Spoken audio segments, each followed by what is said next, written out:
welcome to this edition of the Native News Update on this Thursday, February 17th. I'm your host for today's program again, Paul DeMain. Many of the stories right here can also be found at our website at IndianCountryNews.com. So here are some of the news stories from the day from the Associated Press and other Native news sources. Officials from the Cherokee Nation and the Oklahoma Department of Transportation rolled up their sleeves recently to help put the finishing touches on the reconstructed interchange at I-44 and State Highway 176 in Catoosa. Cherokee Nation Principal Chief Chad Smith and Oklahoma Secretary of Transportation Gary Ridley joined other transportation leaders in applying a final touch of paint to the new bridge at this junction, sealing the last of the work on a $45 million project. The start of the project was 2 years ahead of schedule, accelerated by nearly $12 million in right-of-way and funding donations by the Cherokee Nation of Oklahoma DOT. The lanes of I-44 have been widened to accommodate 8 lanes of traffic. 2 structurally deficient bridges were replaced with a new structure. 193rd Avenue was widened underneath the bridge and ramps were reconfigured to allow for better access. A state audit has revealed that local governments are misappropriating millions of dollars from casino operating tribes that are supposed to address the negative effects of gambling in California. 3 grants, for example, went to projects that had nothing to do with or were only marginally related to casino impacts. In 10 other cases worth $3.2 million, grant recipients could not prove impacts to justify their spending. Yet another grant went to an ineligible entity. Most California gambling tribes deposit a percentage of their net wins into a so-called special distribution fund for local governments. The money is supposed to help communities address traffic, crime, and other issues related to casino operations. The report released this Tuesday by the state auditor investigated 20 grants in 7 different counties. Red Lake will host the 5th annual Warrior Basketball Challenge at 2 venues this weekend, the Red Lake Humanities Center and the Red Lake High School. The tournament begins on Friday, February 18th at 6 p.m. at the Humanities Center and continues Saturday beginning at 10 a.m. at both venues. On Sunday, February 20th, the game starts at 10 a.m. with the championship game expected to begin around 5 p.m. The 22 teams will play a total of 42 games. The process is double elimination, or 2 losses on a team is out. Teams from several states and Canada will be participating. The Warrior Challenge is sponsored by the Red Lake Band of Ojibwe Indians and 7 Clans Casino. For more information, you can contact Ron Lusher at 218-556-7566, and we'll put that number up on the graph here for you to be able to read it. Navajo lawmakers have approved a lease extension for a northwestern New Mexico power plant that increases the amount of money the tribe receives.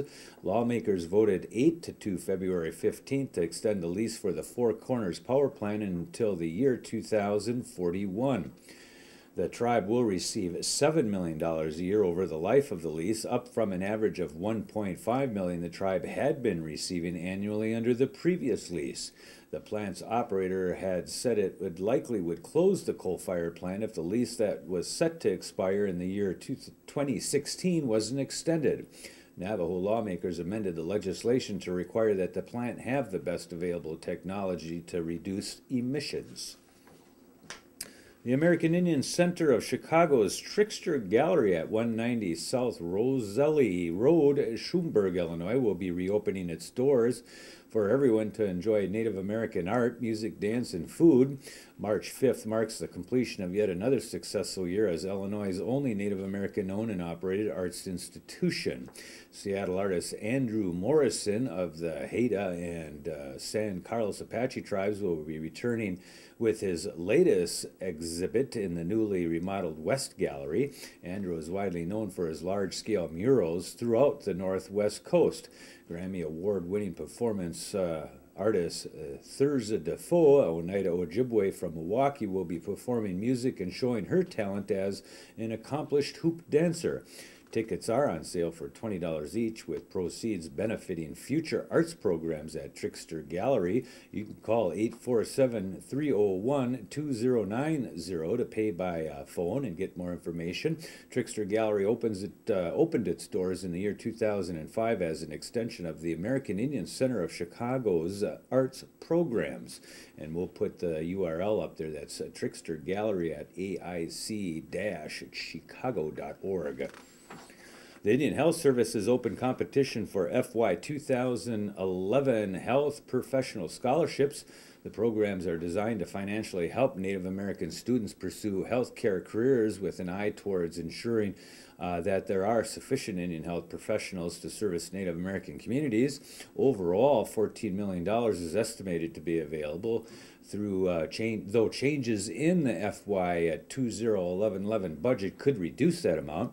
Up to 50 preparatory and pre-graduate awards are expected to be awarded, which are only for tuition and fees. The average award for the full-time student is $10,191. An estimated 241 awards will be made under the Indian Health Professions Scholarship Program, covering tuition, fees, and other costs, and averaging around $50,000 for a year for a full-time student. Appropriate IHS Area Scholarship Coordinator for general information is Dawn Kelly at 301-443-6622. We'll put that number up on our board here, along with the URL, which is tinyurl.com/UMZ2RH.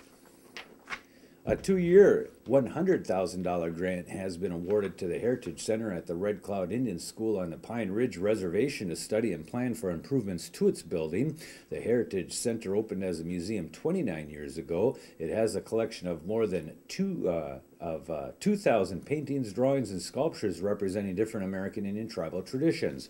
It is among a dozen organizations nationwide to share in $1 million in grants for an art-supporting group called Leveraging Investments in Creativity and the Ford Foundation. And that's going to be the latest roundup of news from Indian Country on this edition of the Native News Update. Come back and join us tomorrow, where our correspondent, our host, Kimberly Acosta, will be reading the news. Miigwech.